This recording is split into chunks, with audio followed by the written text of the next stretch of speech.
All right, welcome everyone to the August 2024 meeting of Glendale Coin Club. I see Golden Fire, that's Jade, who sometimes comes to our meeting saying, I'm not hearing anything on my end. Well, I just went live, Jade, so hopefully you can hear us now. Hopefully. I don't know. Hopefully. Anyway, hope that works. And I see Don talking in chat, but he's not talking here on the thing, so I don't know if he can hear me or not. But hopefully this thing's on. Anyway, we're going to go ahead and get started with the Pledge of Allegiance. So if you guys will stand and join us for the pledge, that'd be great. I pledge allegiance to the flag of the United States of America and to the republic for which it stands, one nation, under God, indivisible, with liberty and justice for all. All right, thank you very much. USA indeed, exactly. All right, again, thanks again for being in our meeting this month and coming to the meeting. I think we got an okay turnout, so I appreciate that. It always helps out. I mean, I know a lot of people do stay at home and watch the meeting on YouTube, or they watch it later on in the month even. But being here, you get to see the 3 tables full of auction items that we have and participate in the raffle and 50-50, and it really helps to support the club. And you get cookies and donuts too. All right. Again, last call to get 50-50 raffle tickets over there, but we'll keep selling raffle tickets throughout the meeting until we do the raffle if you're interested in buying those. Just a couple announcements for the red books that we ordered. We just got one left. If anybody didn't get one of the 2025 red books and you want one, $12. The club bought a case of them, so we got rid of 23 of them. So one left ain't too bad. And if I end up getting stuck with it, we'll just use it as a giveaway prize at some point, or I'll donate it to some kid at the A&A, or not at the A&A, but at the next Long Beach show or something like that. So, but if you want one, they're here. One of them is here, I guess. Speaking of A&A that I just misspoke, A&A World's Fair of Money is going on right now. If you didn't see that, I know there's a couple people not here tonight because they're at that show. Lucky. It's in Chicago right now. Anytime the A&A has one of their national money shows, or especially the World's Fair of Money, and you're anywhere within a drive or a day trip to it, you should definitely go to it. It's always a good show, and from what I've heard, this one going on right now is a good show as well. Seen a lot of stuff on social media about it. They got the 1794 first silver dollar on display there that I think sold for $12 million a while back, and I saw something on social media saying that they just recently sold it again, but they didn't announce the price as of that time. So I don't know maybe it's a new record coin. I don't know. We'll see, I guess. You gotta ask, you can't afford it. Well, I can't afford it even if I can ask for it. So, I mean, I know that one. Any $1794 is kind of out of my wheelhouse. Even one that's all mangled up with holes in it would be too much. But anyway, just go to one of those shows, support the A&A if you can. The next one of those is next August in Oklahoma City. I don't know. They say Oklahoma is okay, but I don't know.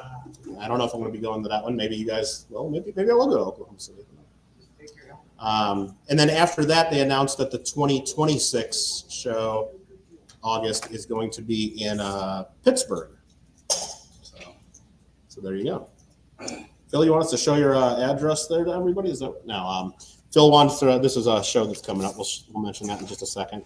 But anyway, just a reminder. Hopefully, you guys are all members of the A&A. You guys are already seeing all this stuff. Remember, the A&A is our national coin club. They do some good for the hobby. You might not like everything they've done in their history, or I hear people grumble about that from time to time. But the people are always changing, but the organization's still there, and it's our national coin club, and you should be supporting it, in my opinion. Long Beach show's coming up in a few weeks as well, isn't it? It's coming up again, September 5th through the 7th.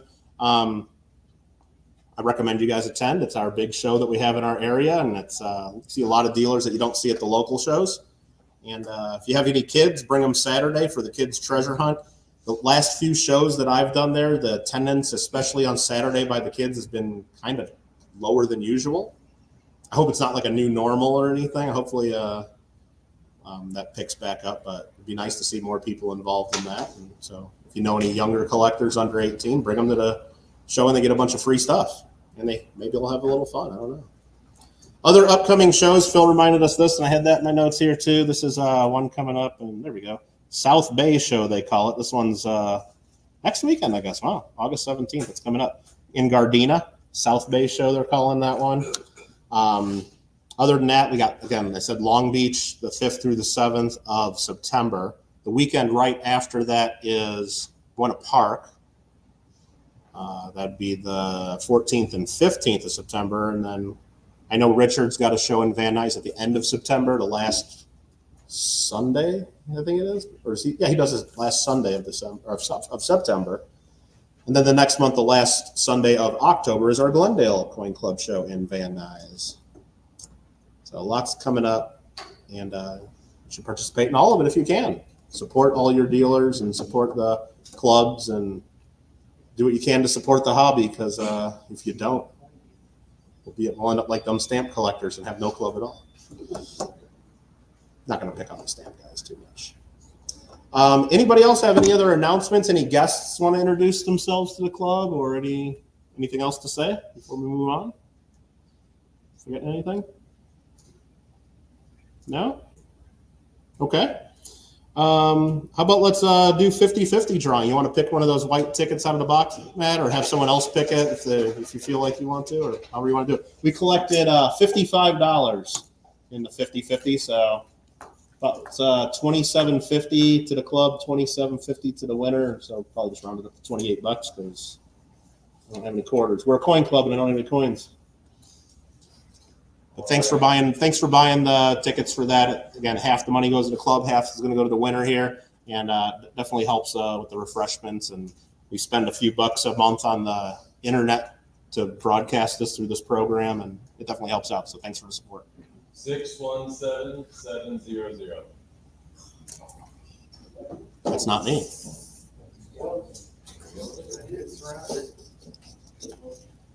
See somebody get that. Mike's got it? All right, congratulations, Mike. Oh, shoot, I gotta get him some money on.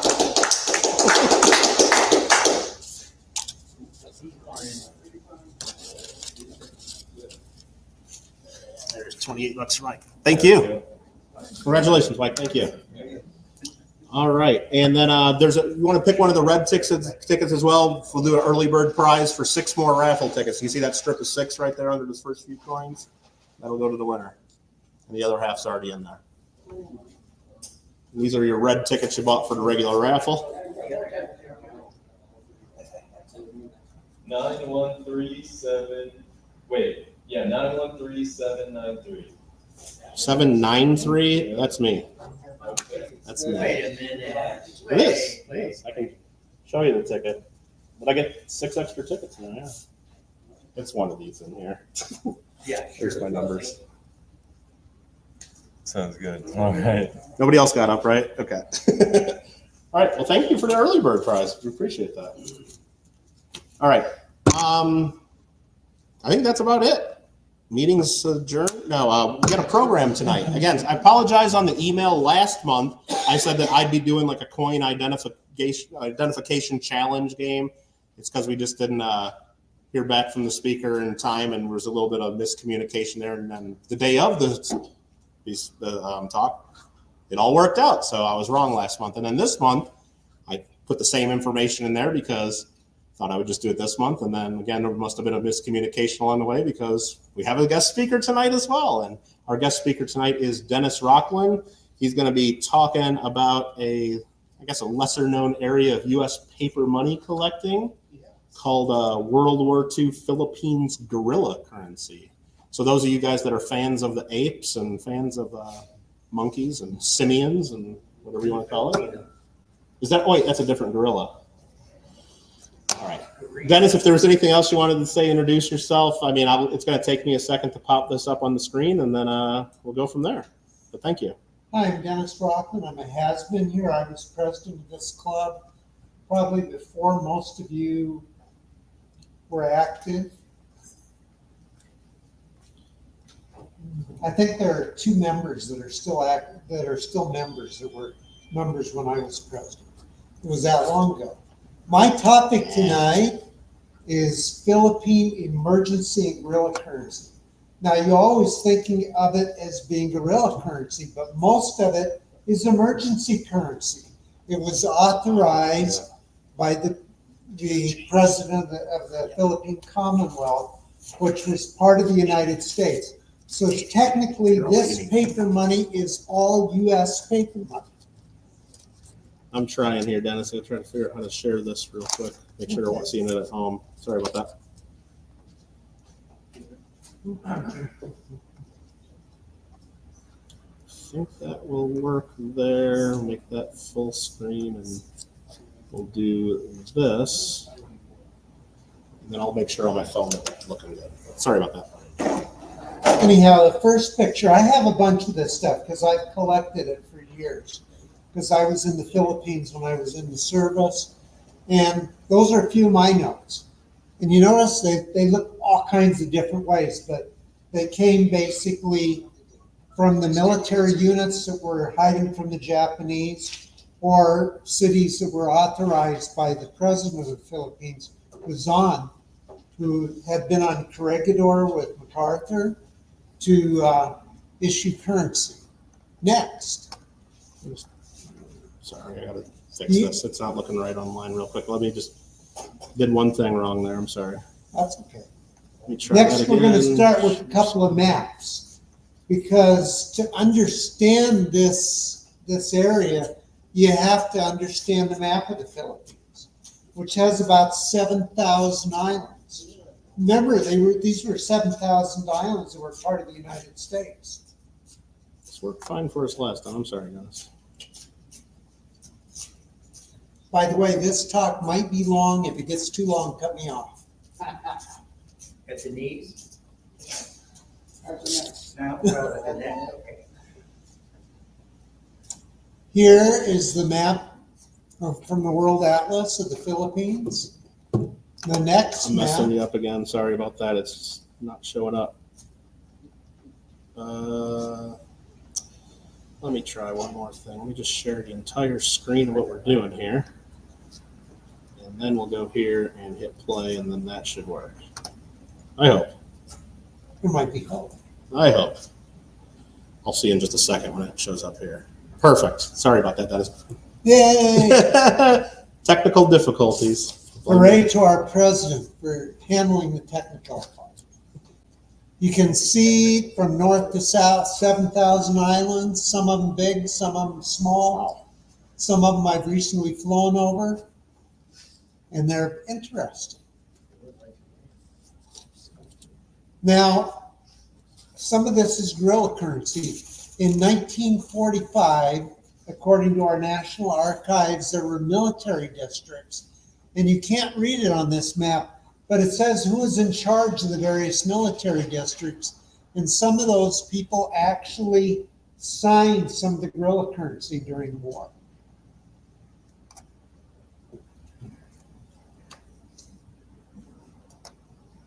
This is a little easier to see. And I'll let some of these slides just speak for me, because there's so much information there. If I start going, I'll never get to the presentation. Is that a little better? Yeah, Okay, it's sorry about getting bigger so that people can see it. Where I'm going to start in the north and go south down on this side and then back up around, if I make it. Next slide. These are note issuing islands and provinces. Luzon, and then there are a bunch of little units up at the top of Luzon, because that was an area where the Japanese weren't. Where the Japanese were, that was where the guerrilla currency was issued. The emergency currency was issued in places where the Japanese weren't. Here's the north, mainly Luzon. And the furthest north is the Ilocos Norte. That's where Marcos is from, who was president when I was there in the service, and his son is president there now. And here's a note from Ilocos Norte. This one's from my collection. This one is typewritten. There are a lot of them like this. This one, I put the back so it's upside down because that was the way it was made. And this is the 7th series. There were a number of series of notes that were made there in various different denominations. I'm not going to show you all of them. I'm just going to try to show you some from each of the areas that issued notes. Next. Here's another one. This is a 5 peso. Not that I go too far. This says 5, yeah, it did say 5 pesos, but it showed a 10 peso note. Same orientation, signatures, and on a later note, I have an interesting story about one of the signature combinations. Here's a 10 peso note. And I think I included all these in because they're in my collection. Next. Moving a little bit further to the south is this. I wanted my wife to come with me to help me with the pronunciation. Apa ayo. And these are all 10 centavos. They're from my collection. And these are scarce notes that you can't find. And I obviously have more than one. Say again? What kind of paper is it on? Whatever they could find. What could these various notes value at the time? And then could you get in trouble for possessing them? If the Japanese caught you with them, you got in a lot of trouble because the Japanese had their own notes.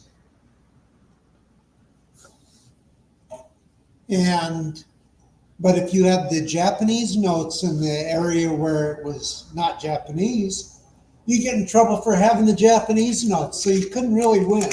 So you had to have like your Guerilla and emergency notes in one pocket and your Japanese notes in the other pocket, and remember where you were when you pulled some money out.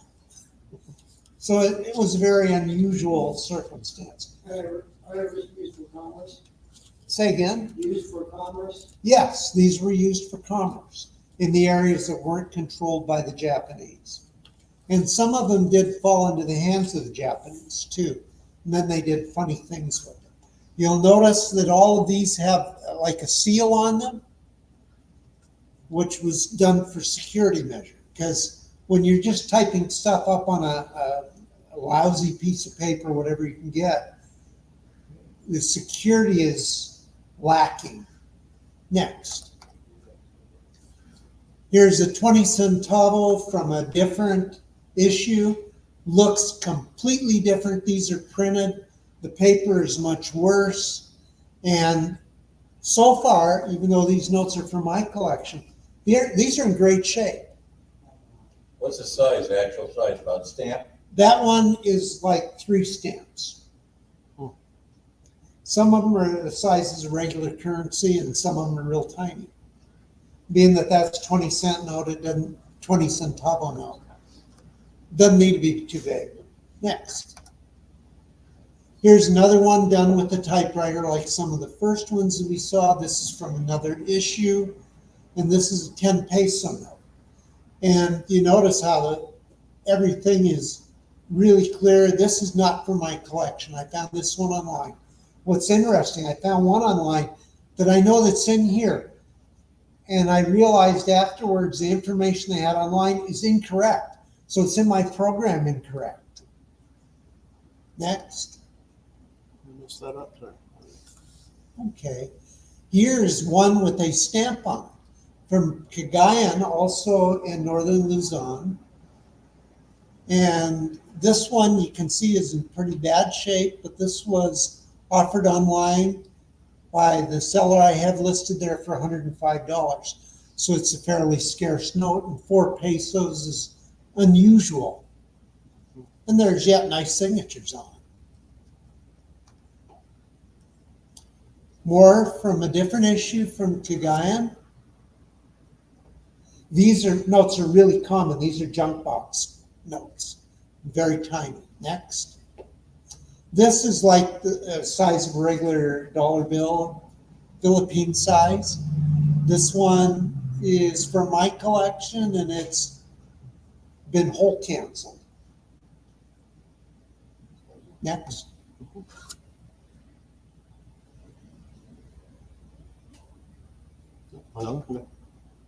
Oh, this one isn't whole canceled, but it sure looks the same. Whoever set up these slides put them in exactly the same spot. Enough to fool me, and I did it. There's a little bit different colorization on this because this is a different note. And this one's in wonderful condition, and it's mine. Why were they worth anything? Well, you had to have something to carry on commerce. But then what are they backed by? But anything? They were, most of these were issued by a directive issued by the president of the Philippine Commonwealth, Quezon, before he escaped from the Philippines. So that was issued while he was on Trigador Island with MacArthur. And he escaped in the same submarine that took MacArthur out. Another Cagayan note. This one is more red as the previous one was green. This one has writing on the back. I don't know if that means anything or not, but I don't think it does. So people did abuse these, yet this is still in fairly decent shape. You can read the signatures which are stamped on this one. Next. Now we move to the mountain province. So we're getting a little further south, still on Luzon. This is a very common note. It's printed. It's on a little bit better paper on the first issue. Next. Another one, a 50-cent note. Similar in explanation. Here's a 1 peso note from the second issue. The quality of paper is definitely not as good. This is the size of a regular note. And this one's pretty nice. And that one's in my collection. Nice. Next.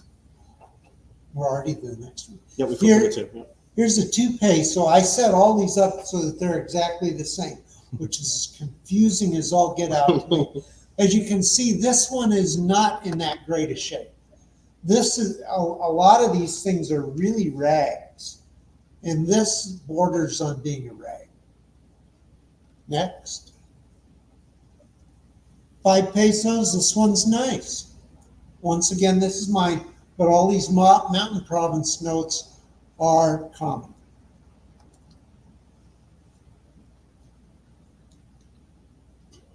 Now this one I got from a website, and this is from Isabella in Luzon. This one is really rare and tough, and you'll probably never see it except right now. You can see they did some funny stuff, like for 10 pesos, like they imprinted it with a check writer and a typewriter. They put a lot of effort into these little pieces of paper. Next. Now here's one from Nueva Vizcaya in Luzon.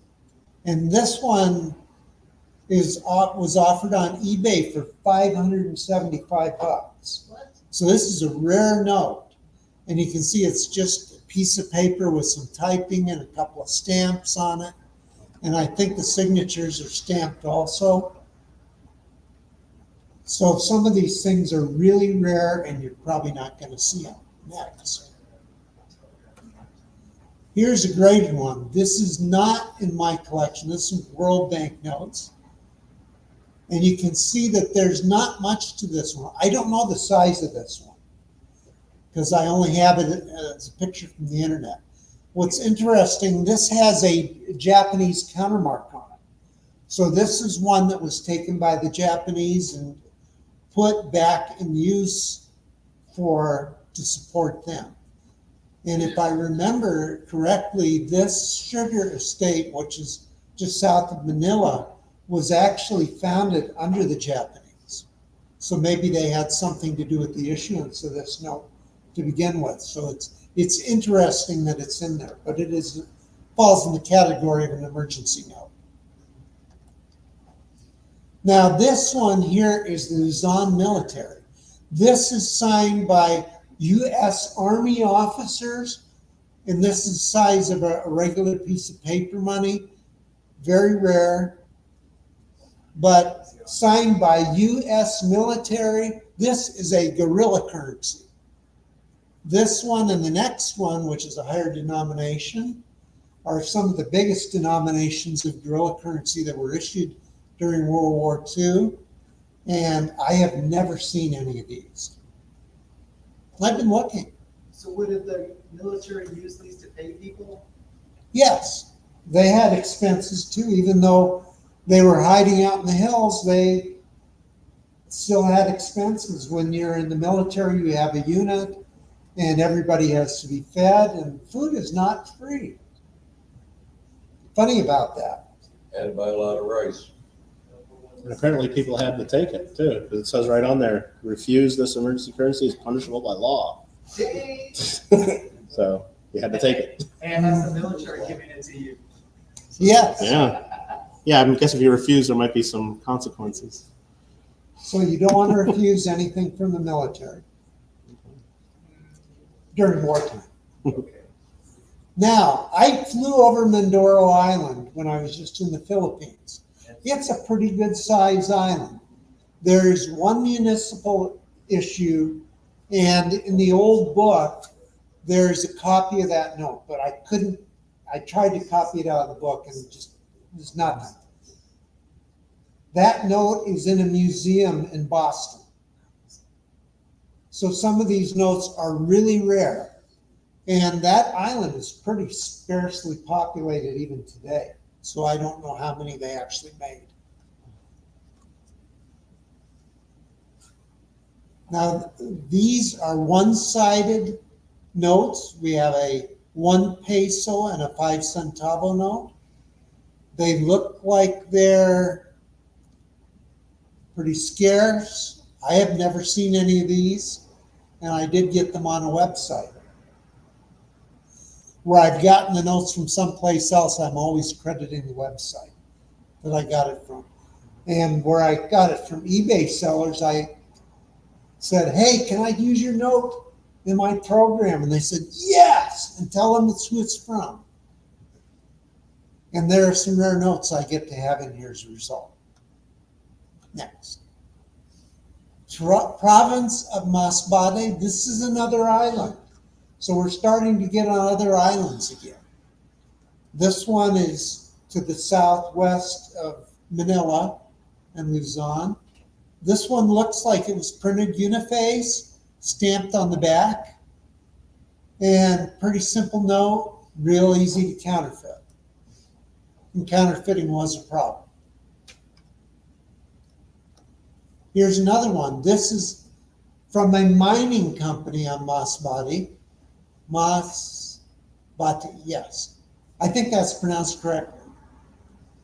Really nice note. Also known as 50 centavo and 1 peso. Next. Now, here KKK means something. In there, KKK means something else. It's like a political organization, not like the KKK in this country. And they issued notes on Masbate Island. And this is one, I think there's another one. Yes, a 1 peso. Very similar.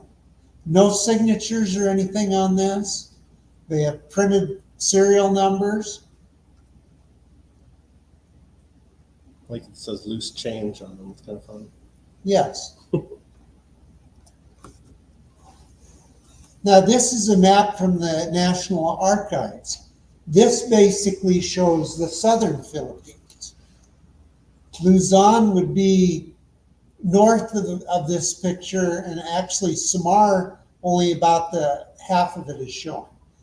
So now we're going down south. Let's see what the next note is. This is from the island that I just visited. Pambujan Sur. This is up in the northern Philippines. This is a mimeograph note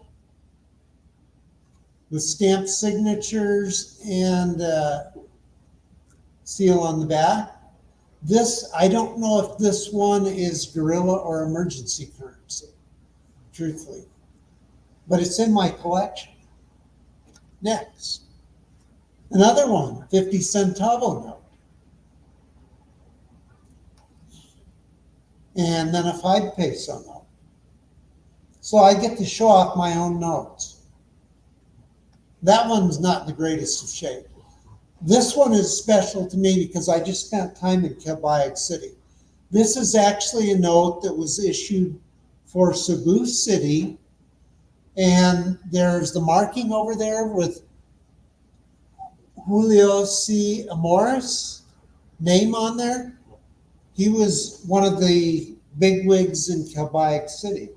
What's interesting is they didn't really have much guerrilla or emergency currency in Quebec, because that's where the Japanese garrison was from. That's where my wife was from. Her dad and older brother were up in the hills with the guerrillas, and her uncle, who came to live with us, was also one of them that was up in the hills with them. When he came here, they made him a U.S. citizen and gave him Social Security immediately. Interesting.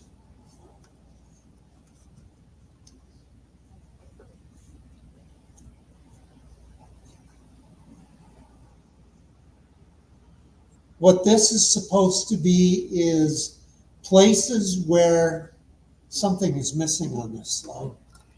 So you click again there. This is places where notes that were made for Cebu were issued in other islands, because they made most of the emergency currency for the Philippines that was authorized was printed for Cebu, because that was the big town in the south, and the Japanese hadn't captured it yet.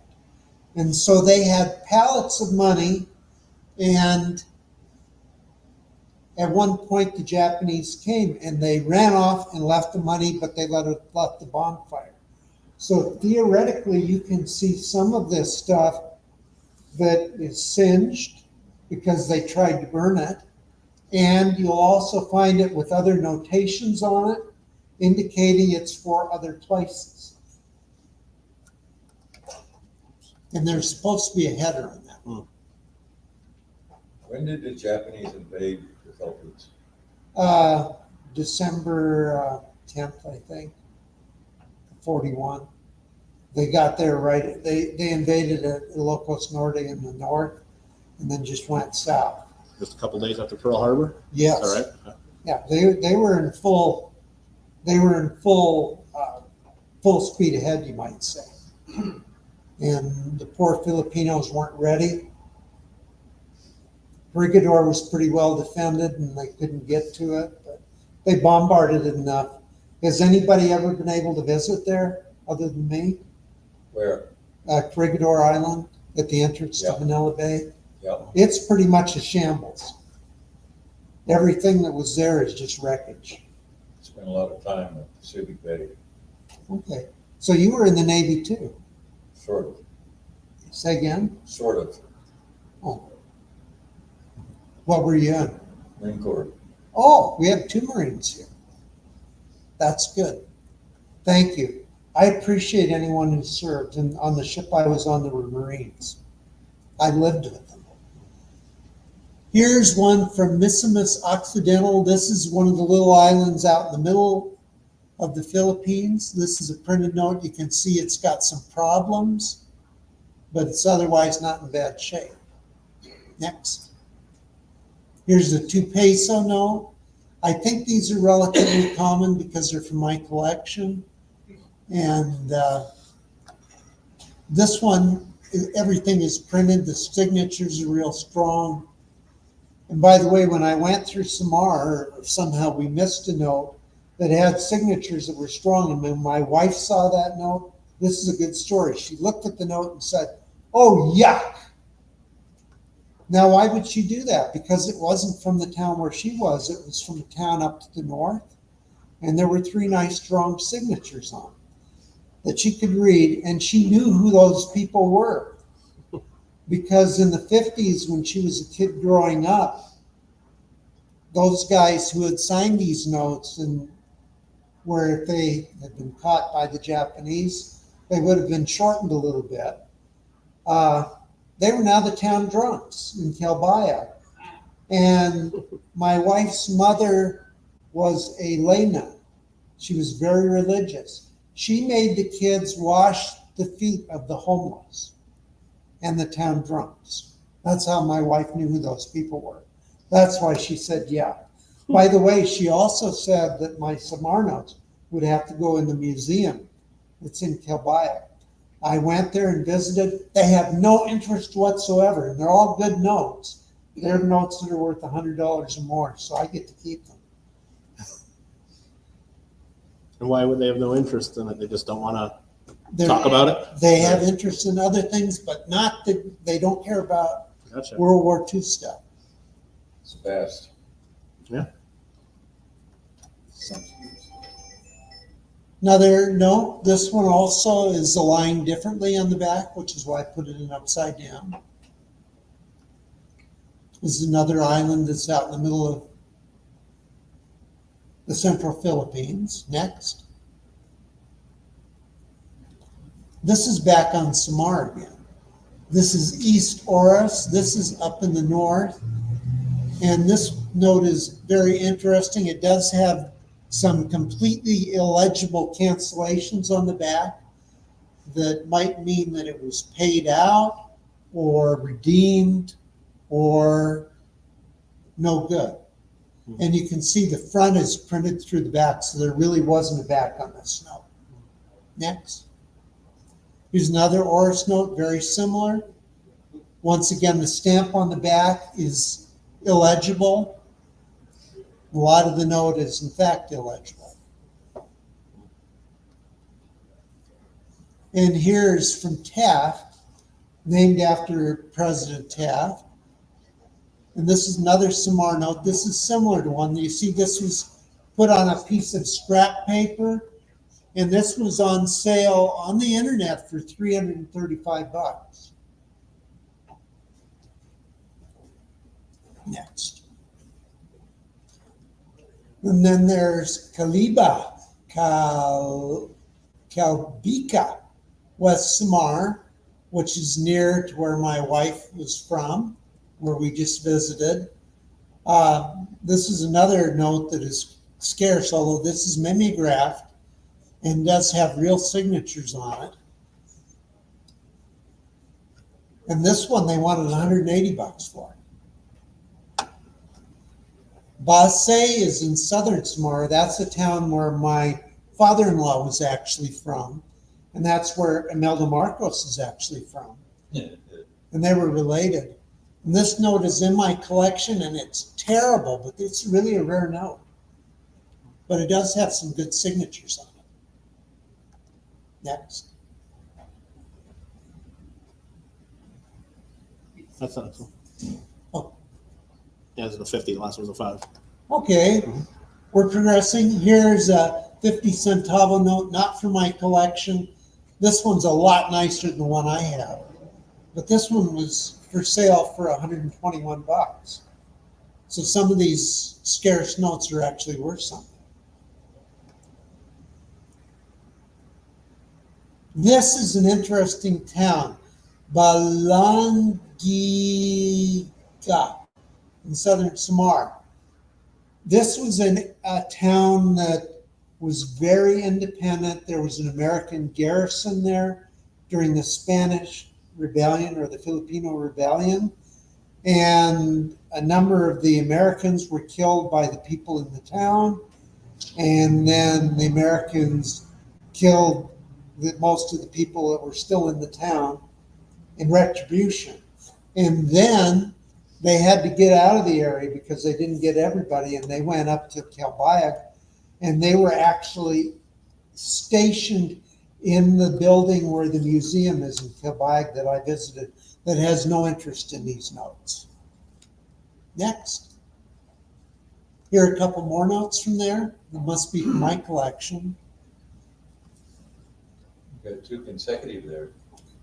I'm just showing off. Yeah. And you can see they're real thin paper because everything is bleeding through and they're mainly uniface. And here's the back of the 5 peso notes, where they had some scroll work and signatures, and it's 2 notes, and you can see that they're from one piece of paper. Those are the consecutive notes. Next. This is the municipality of Salcedo in eastern Samar. This one's from my collection. You can, or no, this is not from my collection. This is from numismata.com. And this is really a rag. So it must be scarce because I couldn't find a picture of anything else from there.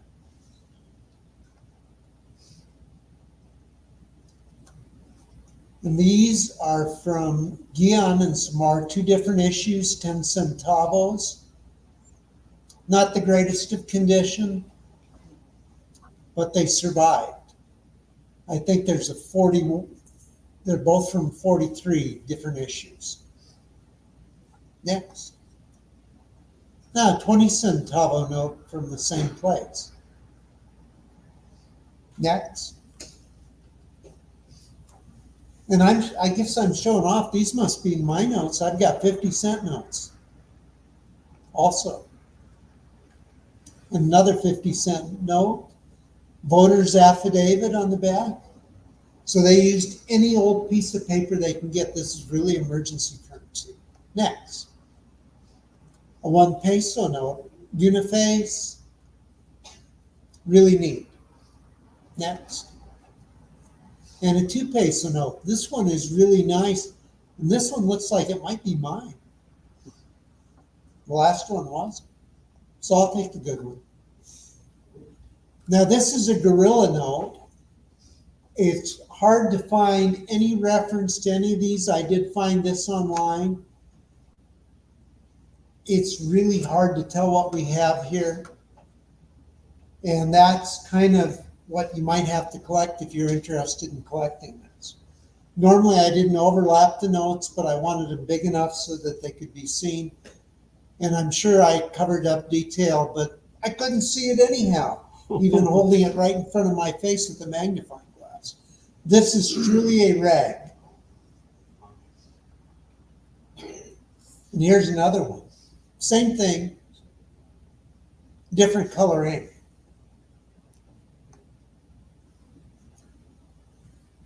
And Iolo. This is another island in the Visayas. In Central Philippines. Nice printed note. Everything's printed. This was probably it is one of the really early ones. It's 41s. This was issued under direction of the President of the Philippine Commonwealth. Next. Here's an Olo Panay 50 centavos. This is a much simpler note. Next. And in 42, this is an interesting one because it almost looks like there's somebody Japanese on there. But this is related to what the regular notes look like too. I think this is a fascinating note. I found it online. And here's one from my collection. It's a rag. 5 peso. And a 10 peso, another rag, also from my collection. So I guess I'm a rag picker. Yes. Okay, I know. And these notes are really common from this 42 series with Roosevelt on it. I see them all over the place. This one's actually halfway decent. Next.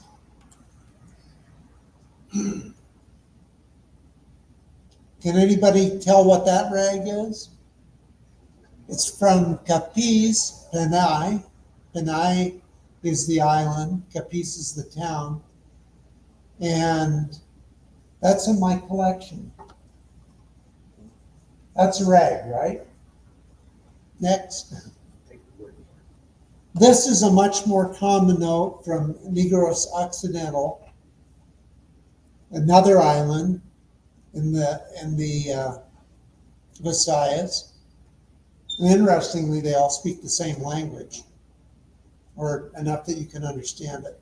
This one's in really nice shape, but I got that from coinvarieties.com. Was that issued like the last 3 weeks of the year, 41? They didn't waste time. Yeah, I've seen a lot of these. It'll say like December 30th, 41 or December, whatever. It just, yeah, they didn't waste time. Yeah. When they needed currency because the U.S. currency was cut off, they had to do something, and they didn't waste time. What they're guaranteeing there, they will pay to the bearer 10 pesos in local currency. Well, this was local currency. So if you don't like this, you can turn it in for another piece of paper that had no backing behind it. Probably. So I think the point I'm trying to make, this is a vast collecting area. It's interesting. These are U.S. paper money. They're done by U.S. military people. They're done under the Commonwealth of the Philippines, a U.S. colony, during the entire time they were issued. Does anybody here collect U.S. paper money? Yeah. And does anybody know about these that collect U.S. paper money?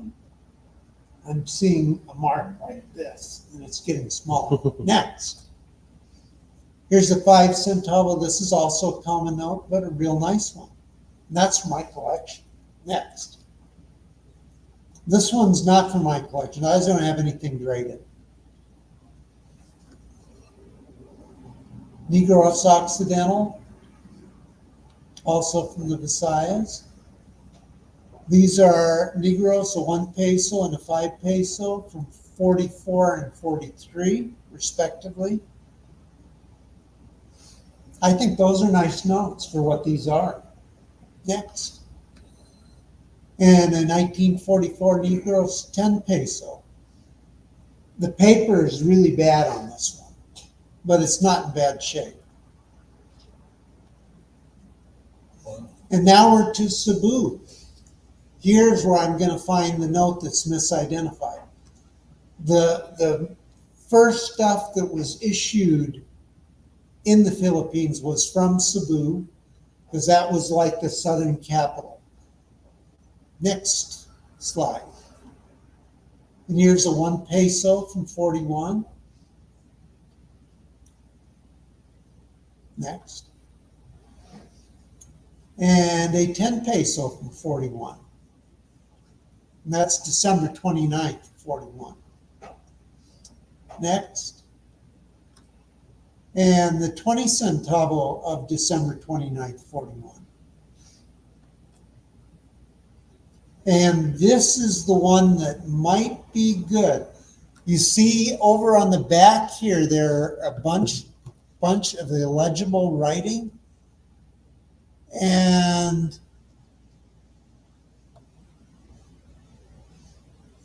I do have on there, this is a CSI note not issued in Cebu. Where it was issued, I'm not sure. But this was probably part of the stuff that was left out that they burned, and then everybody went and grabbed a handful and took it wherever they went. So it ended up all over the Philippines. The Filipino people are industrious, and they know money, and they're willing to take it when it's being set on fire. Why burn a good thing? Why are those written in English? The language in the Philippines, even today, for business is English. Was it in the 40s, was it? Yes. What's interesting, though, is my wife bought a farm that her parents bought in the 40s, and all the paperwork on that is in Spanish. Because it was Spanish, and then it was English. These are from Bahal, which is right down at the far I'm trying to think of where, Bahal is a separate island right near Cebu. There's a lot to remember in this. More Bahal notes. And another Bahal note. This one's fairly nice. Now here's another note from Bahal, but it's Ube, I think is what the name of it, of the town that issued it, the municipality.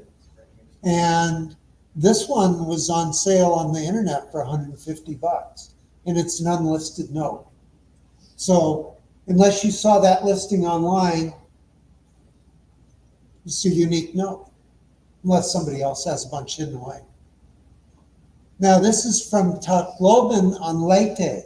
The Leyte is where MacArthur came back to. Reincarnation.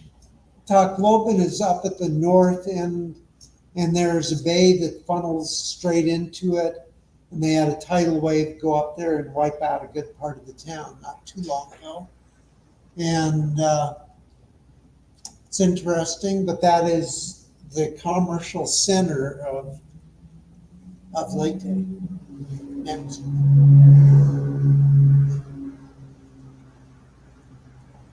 There were also notes made for the whole island of Leyte. Or you noticed in Samar, it was all individual towns. But here's one for the whole island, it looks like. And a 50 centavo note. And a peso note. And here's Misamis Occidental, which is Mindanao Island. And this is somewhere out in the middle of the Visayas. 10 centavo note. You notice I printed I put the, because this is my note, I put the back inverted like it is actually printed. So apparently that happened in many places because I've got a number of them in here. In fact, more than I remember. Here's a 2 peso from 1942. Looks like a nice note. Next. And a 50 centavos from 44. And I think these are all pretty common. Next. And a Mindanao 1 peso from 44. Once again, a common note. And a 10 pesos from 43, also a common note. And a 20 pesos. In other words, I'm showing you there were lots of different denominations, and this is everywhere. And Zimbabwe is actually down on the lower right-hand peninsula off of Mindanao. And this is kind of a neat note. Uniface, fancy signatures, impression, kind of neat, nice shape. And it was peeled out of a roll of paper.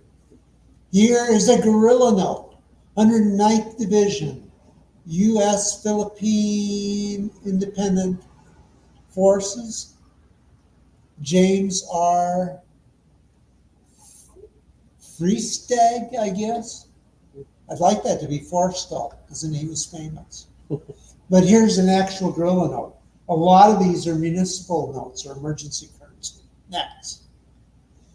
Here's Brooks Point in Palawan.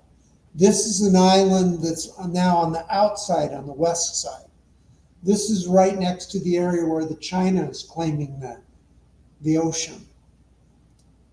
Almost looks like someone took that paper out of a spiral bound notebook. Yes, whatever they could get. And Brooks Point was a stronghold. The Japanese never took this. They had everything around it, but not this. And the people at Brooks Point liberated Palawan.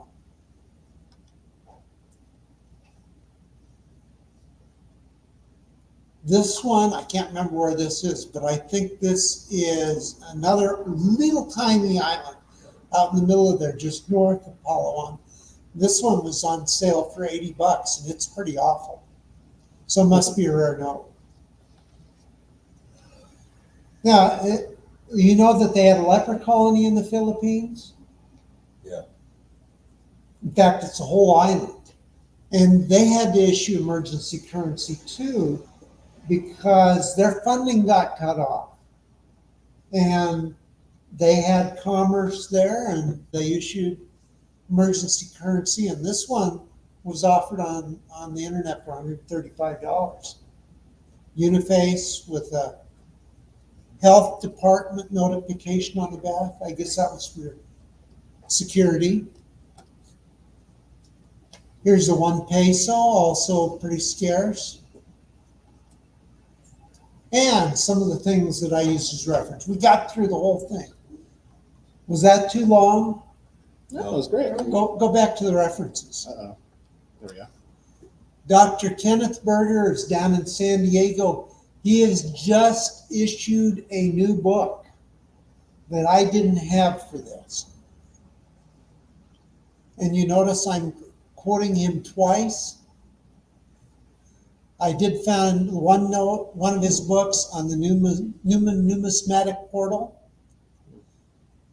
The coin varieties where I got notes, the eBay seller where I got notes, the www banknote, the GuerillaMoney.com, and then Neil Schaefer's book, which I actually have with me. Yes. Yes. And I used it extensively.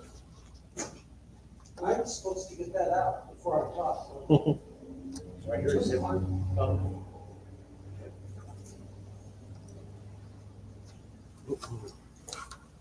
And here it is. And I can put the book on there and show everybody. Sure. I also brought a couple of other books that are in my library that I did not use.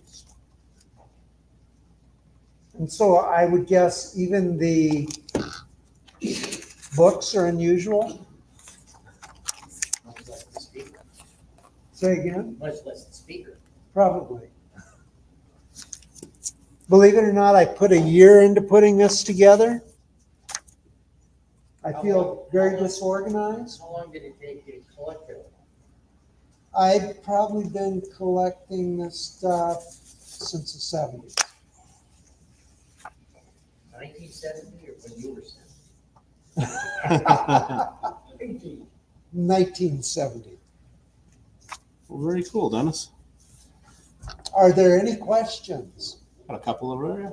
I'm still kind of wondering, like, what your life was like for people. If they got a hold of real money, emergency money, how much did they have to go ahead and buy a carton of milk or get an egg or, whatever? Were they able to, how hard was it to acquire the money? What was that like? The Filipinos survived. They're hardworking, industrious people. They survived. Prices were really cheap then. The Philippine peso had been maintained at 2 to the US dollar since 1903. And it was fairly stable as a US territory. There was inflation, great inflation with the Japanese currency. So eventually the guerrilla currency was probably much preferable because it was much more stable, plus with the promise of being redeemed at the end of the war. I took a peek at what they called the Japanese currency, Mickey Mouse currency. Yes, because it became virtually worthless. Mainly because, and one of the things that contributed to that is we printed a lot of it for them. Yes. You mentioned a couple of notes were unlisted. Are they unlisted in the Schaefer book or the Ken Berger's book? They're not in the Schaefer book, but they're probably in Ken Berger's book, I would guess. Yeah, because he's been updating that. Yes. I wanted to get my hands on that book so badly. Now, he went over there and spent several months at the banks going through all kinds of stuff, finding new stuff, unbelievable. I believe it.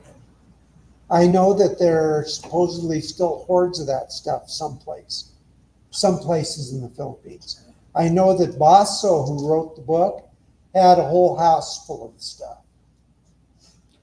Dennis, one of our viewers watching at home, our club vice president, John Duff, wants to know, is it easier to get these notes here at local shows or over in the Philippines? When I was in the Philippines, I didn't see anything, but I wasn't allowed to go to any coin shops. Okay. It was my wife's area and she was the boss, and I was told to toe the line. Plus I was told, because I'm an American and we were really out in the country, there's a big dollar sign over my head. And if I was there, someone would give me an opportunity to visit with them long-term until they were paid for me.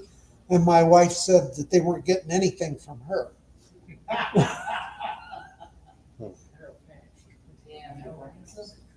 I thought I saw another question. Yes, Ron? Were there coins and were they used at the same time? In the emergency and guerrilla currency, there were no coins. That's why you have notes down to 5 centavos. Seems like coins don't circulate during war anywhere, really. It's a They're paper money, hoarded. yeah. Yes, because they have intrinsic value. Yes. So the issuing authorities, whoever was in charge in these various cities and regions, why did they issue the notes? They didn't do it for the good of the province, obviously. Well, it was to facilitate commerce. In comparison to, say, the American colonial period or some of these other emergency notes, that's what people say. But I suspect they were printing them so they could spend them. Yes. The motivation wasn't for goodwill, it was because they would take stuff from farmers and give them these notes that they had hastily made up. True, but a lot of it, the majority of it was authorized by Quezon, who was the president of the most of the colonial notes from various states and authorities, they were all authorized by various dignitaries, but they weren't, I guess the question I'm at is they weren't made out of some motivation for civic good. Yeah, the local government was probably buying something initially with them. That's right. Yeah. That's right. Like the Continentals have come to mind, right? They were, if you didn't accept these notes, you could get in a lot of trouble. That was actually treason.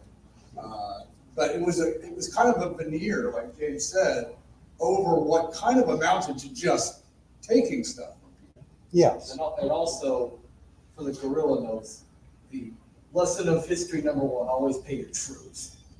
Yes. If you just say, well, we don't have anything to give you, well, they might start fighting for someone else. So all of these notes that say good for, we'll pay you real money later, or whatever they say. And they did. Promissory note. If they win, they'd pay you. Well, we won. we won the Revolutionary War and the Continentals. Well, all bad, but yeah, I think it's kind of interesting to understand the people that were issuing them. What pressure were they under? What were they trying to achieve? Yeah. And they didn't just want to take stuff, so they would issue this script, and they would we're not taking supplies or taxes or whatever they called it. As soon as the emergency is over, we'll honor these. But we all chuckle because we know probably they didn't, but that never came to pass. That might be why there's still big hordes of them in various places. Well, I mean, it's like all that Confederate. At the time too, though, if your local government's coming to you with this, you might have some patriotic, duty in the field too, and maybe you don't mind taking it. You're trying to help your neighbors and you're trying to help your town and from the invaders, maybe. I don't know. Maybe it's not all bad. Yeah, I mean, they're that. At least you're getting something and they're not just taking it, paper money or not. Yeah. And if they're forcing it upon people, then you can presumably use that to buy from someone else and start circulating They it. enter circulation as emergency money, but they're printing them so that they can Right. essentially spend them. Absolutely. Well, thanks again, Dennis. We're going to go ahead and probably move the show and tell. We got a lot of auction to get to coming up, so thank you for that. We appreciate it.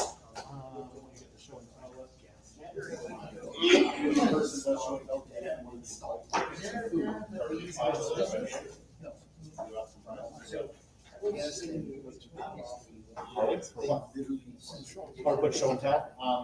No, you can just put show and tell right here. Okay. All right, thank you.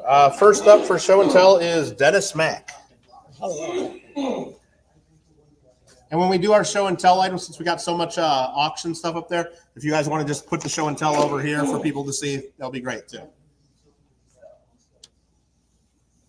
Oh, what I brought this time is some more stuff that you rarely see. This is from the Netherlands Antilles. In 1976, they did the Silver Jubilee for the Queen in gold and silver. And so I brought that along. And then just because I happened to dig this one out, and it's a royal visit from Bermuda of Queen Elizabeth. It's a pretty nice looking coin. So that's my coins there for today.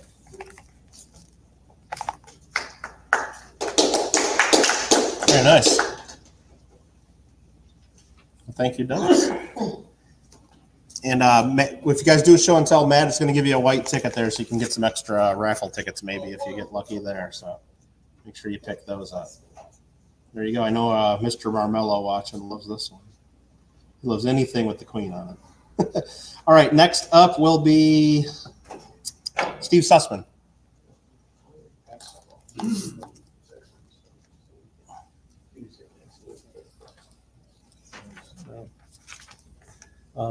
Okay, so several months ago, I brought in my Charles I and Joanna coinage, which is kind of the first Spanish colonial king in the New World. Then I think another time I brought in Philip II, and so today I'm actually bringing something up. I'm bringing in the subsequent after Philip II was Philip III. And so Philip III was born in 1578. He was king of Spain from 1598 to 1621. He was the king during the height of the Spanish colonial empire when they were really dominating world species. This was, so what I'm holding in my hands was, really dominating the world. He was considered pretty insignificant as a king. Except that he wasn't into any particular vices. He let his chief minister, Francisco Gomez de Sandoval, run things, and that guy was kind of corrupt. On the negative kind of part of things, on the positive part, he created some kind of peace with the Dutch, but he got Spain into the 30-Year War, which was from 1618 to 1648. Anyways, he was king of Spain from 1598 to 1621. And so what I have here is the first coin. This is Taller and Foul, which is a auction house from Madrid. Housing out of Madrid. This is a Philip III half real. It's extremely, I don't know if you can see it. It's hard to see. It's not focusing very well. Sorry. It's extremely rare. Especially in this condition. It's a really nice coin. It's undated, but you're not going to see it's the Sayer Q. So very nice coin. Then here's the 1 real. This is graded. That one will get graded in a bit. This is a AU58 from NGC. It's a very nice example of a real. And this is from Cedric Auctions, also NGC. This is a Philip III 8058. This is a 2 real. And also, most of these were not dated, or they're poorly dated when they were. Here's an example. This is an XF40. This one I got from Sedgwick, and it's an XF40. This one's from Mexico. So you know most of the ones I'm showing you are from Mexico. There's the first one, the half real, is from Potosi, and then I can show you one 8 reals from Potosi and one from Mexico. This is a VF35. I had this slab from NGC when they used to be at Long Beach. Poncho, I think I got from the end. This is dated 1609. They started dating cobs in Mexico City in 1607, and so this is 2 years after they started dating them. And they started dating cobs in Potosi like in 1617. I actually have one of those, but this is just another 8 real from Philip III. This is 1613 to 1617. This is in very nice condition, but if you look at it carefully, it was double struck. So some collectors don't like it as much. I found it kind of fascinating the way, they hammered the thing, they twisted, and they just hammered the thing again. And it didn't have that much circulation to it, but it was just, wildly double struck. And that's it. Oh, great. Thank you very much, Steve. Set those over there if you like. Next up, Phil Iverson.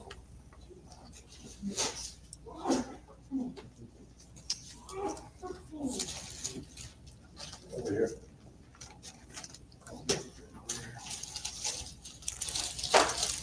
Since we're having the Olympics, I just thought I'd bring out a few items to coincide with this event. This day is memorial because on this particular day, 1936, Jesse Owens won his 4th gold medal. So he was, And you have that here tonight? No, I didn't bring it with me tonight. I'm sorry, but Gold medal? Huh? You have gold medal? No, I don't have any of that stuff. But 1936. Wow. yeah, I have a few items and a few more up to home that I didn't dig out yet. This is a little pin from the Los Angeles, both symbolizing, AU condition now, both the 32 Olympics and the 84 Olympics. And they're hoping to get the Olympics in 2004, but it never materialized. So we had to wait until another period of time. Now we got Olympics coming up here in 4 more years. From the Montreal Olympics,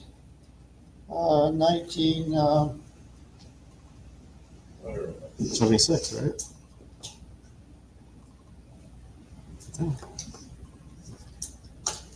'85, the Winter Olympics. I'm sorry, 86. I have both the downhill skier and the speed skater in a nice particular set. Surprisingly, these are getting to be more expensive and harder to find these days.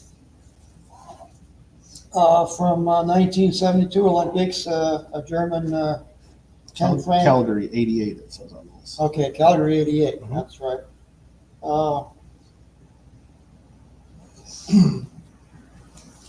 72, 10 franc from Germany. This was the year that the Israelis were really Munich, in Munich, 72. 72.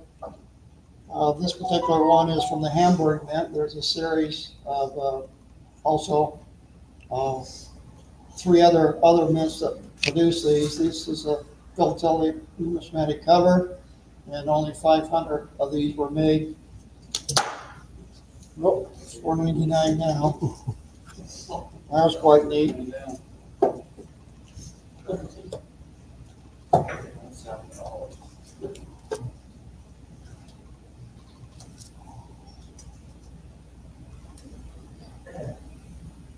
And here's a nice set of sterling silver medals from the 72 Olympics also, which are nice. There's a few there. All in proof-like condition. Keep your fingers off of them, everybody. Yeah, please don't sneeze on them or touch them. It's just, Yeah, not everything was in capsules back then. It was. no, they didn't do those things back then. They just put them in something like that. And then from Nice. the 84 Olympics, opening ceremonies program. And we'll have again another one like this in 4 more years. So these are all interesting items. People collect the stuff. I don't really collect Olympic stuff, but I've accumulated things over a period of time. I have 3 or 4 more items, and maybe by next year or this time I can dig them out somewhere. That's it. Very nice, Phil. Be careful with these ones, Phil. That one's, not in the capsule anymore. Half the capsule's still up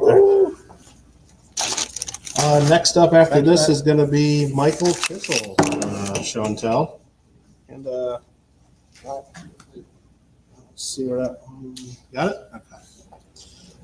What I got here is a coin I bought recently. It's a Canadian silver dollar.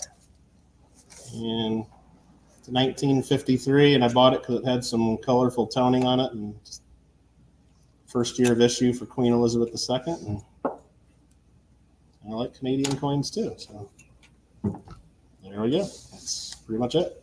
Let's take a look at it up here. Thank you, Matt. After that, we got Bob Thompson.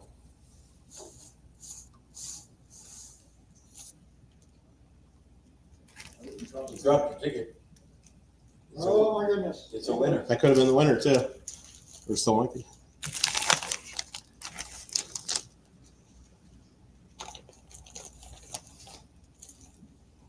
I have here this very vintage Michael Aaron auctions bank bag, that I have in my collection here. But if you can guess what's in it, it's yours. But you gotta guess. 1947. You gotta guess before. I don't know. It looks like about $40,000 in hundreds. Yeah, you almost got it there. About 3 inches in there, right? Coupon. 3.5, 4 inches. Like, yeah.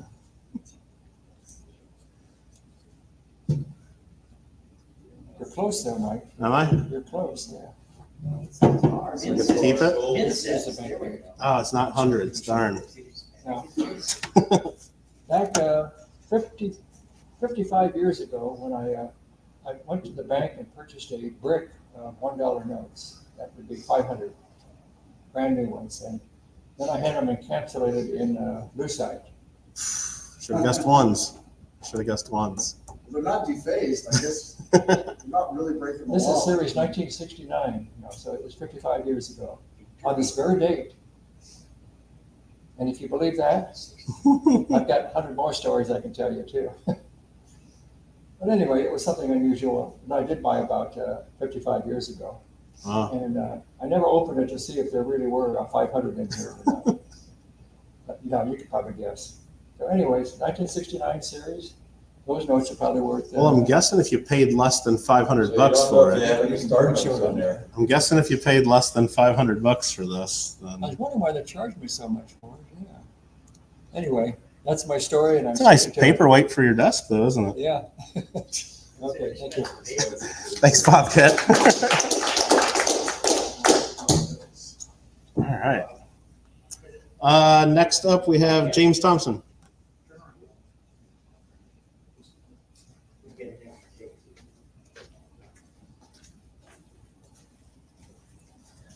Well, I'm not the biggest, bullion person on the planet, despite what I put out in the auction might say. So when I buy something that's just silver, I usually have to have a reason beyond just silver, such as with this Chinese piece, which, as you can see, looks like it's been through a firestorm, because it was through a firestorm. So it was this dealer that I know who lost his home in the car fire about 6 years back. This really nasty fire, created a firestorm, fire tornadoes, all this stuff that no one thought was real until, well, it turns out that it was. And burned down his entire house, incinerated most of his stuff. All that was left was what was in his safe, and about half of it had melted and fused together into a giant blob. But this wasn't there, and so he had a whole pile of these, and I bought one. So this is a Chinese silver 30 grams thing made for the Year of the Dog. It's supposed to be like there's this image of the dog, and it's supposed to bring good luck, but I guess it didn't really do its job. I don't know. My theory is that just he didn't kiss the pig, but that's my story, and I'm gonna stick. Well, thanks for sharing. Thanks, James. Dennis Rocklein.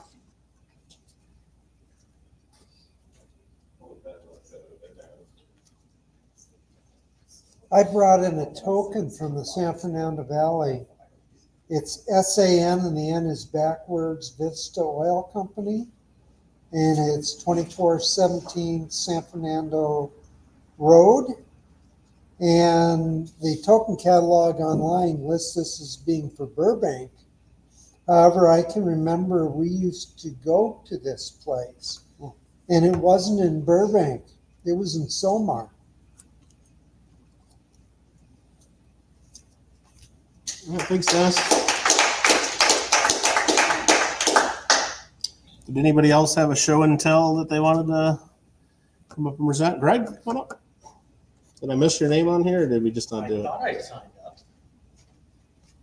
Yeah, you did. You just put your name there. That's right. That was line 2. Well, I didn't see your name there. Sorry. I've got I'm the paper guy. I've got a 1953 $2 legal red seal, and it's an error note. And here, put it under there.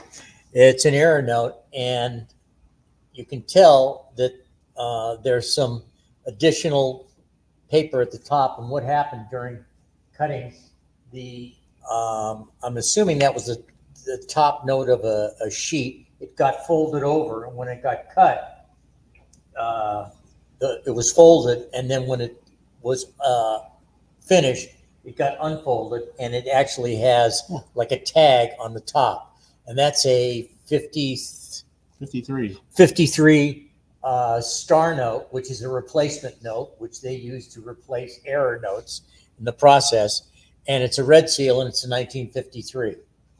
And while I was combing through some of my stuff, I came across some interesting things. This is a World War II, issued March 1945, a gasoline purchase permit. This is like a ration card. Let me have this for a second. It was for a 1940 Chevy. And I found another one. I got these at the same time. This is the same year, but this is like a coupon out of a coupon book. And this was for a 1939 Dodge. And this one's good for 10 gallons. Not Yeah, more than 10 gallons. not more than 10 gallons. And this was like the one you get out of the ration book and peel off one for each one. But it was interesting, a 40 Chevy and a 39 whatever. 39 Dodge. Yeah. And see, is it this one? Oh, that's the street is LaSalle, and this street is Rosewood Avenue, which was about 5 blocks from where I was born and raised in LA. Nice. All right, so these, okay. Well, thanks for sharing, Greg. Appreciate it. Anyone else to show and tell? All right. Well, if that's all the show and tell, we'll go ahead and Matt, are you ready to draw a couple names? We'll get you 2 and 4 and 6 extra raffle tickets. Yeah, just three people that did show and tell, and then if you want to give them 2 red tickets, 4 and then 6, however you pull that. And then I'll go ahead and get ready, and I'll talk while Matt's doing that. I'll talk about our online giveaway because we gotta get moving because we got a bunch of auction items to get through. 744 if you did show and tell, you get 2 raffle tickets, and Matt will get you those. Tonight, if if you left a comment on last month's giveaway or Coin Club meeting, we're going to do a giveaway here. So you have time to do that. Green Go OG22 is putting links in there right now. Don Berry had donated these 2 Mardi Gras tokens that are going to go to the winner of that. And then last month's winner, who won a couple silver dimes, donated those back to be added to the prize. So the winner's going to get all that. So you got, if you haven't left a comment, you got until the time I pull up the video and pull up the random comment picker and do that. So you got a minute. All right. And you know what? While I'm doing this, I see Don Berry did join the meeting early on. He never said anything and never talked. He's had himself muted. But Don, if you're here, you can say hello. And if that's your show and tell, you can show that. I don't know if he's here or if he's just, well, we're seeing his item anyway there, at least on YouTube you are. I'm trying to pull up. For 6 travel tickets, 617-738. That is not me. All right, so I'm going to last month's video. I'm getting a link to that. There it is, July YouTube. And I got the link there. And now I'm going to find the YouTube random comment picker. And I don't think I'm going to be able to share this to you guys on YouTube. If I can find it, though. There it is. I'll put the link in there, and then we'll go ahead and take our break here in just a second and have some refreshments, check out the auction items, and then go from there. So I'm putting in the link for last month's meeting. It looks like we had 14 people leave comments. I know way more than that checked it out and watched it, but if you didn't leave a comment, you don't have a chance to win. The winner of the prizes is Paula K. Widener. Says, awesome meeting. So Paula K., you are the winner of all this that's on the screen there. Not Don's coin over here, though. You get the Mardi Gras tokens and the 2 silver dimes from last month. If you want a chance to win, giveaway for, Don says he's in chat, but his microphone doesn't work. Okay, Don, thank you. If you leave a comment, once we close this meeting on YouTube, it'll become a video. It might take a little bit of time, maybe even up to an hour before you can leave a comment or before it comes a video. But anytime from now until our next meeting, if you leave a comment, you'll have a chance to win these prizes that were donated to us by Dorian LaBeouf of D&L Bullion. And it's a couple 2009 Philadelphia and Denver ANAX graded log cabin scents for 2009, the Lincoln scent. So if you want a couple slabs ANAX 2009 P&D set, both are graded MS67 red. All you got to do is leave a comment. Thanks again to everybody watching at home and for joining us at the meeting. And we'll see you guys next month. And thanks again for all the support.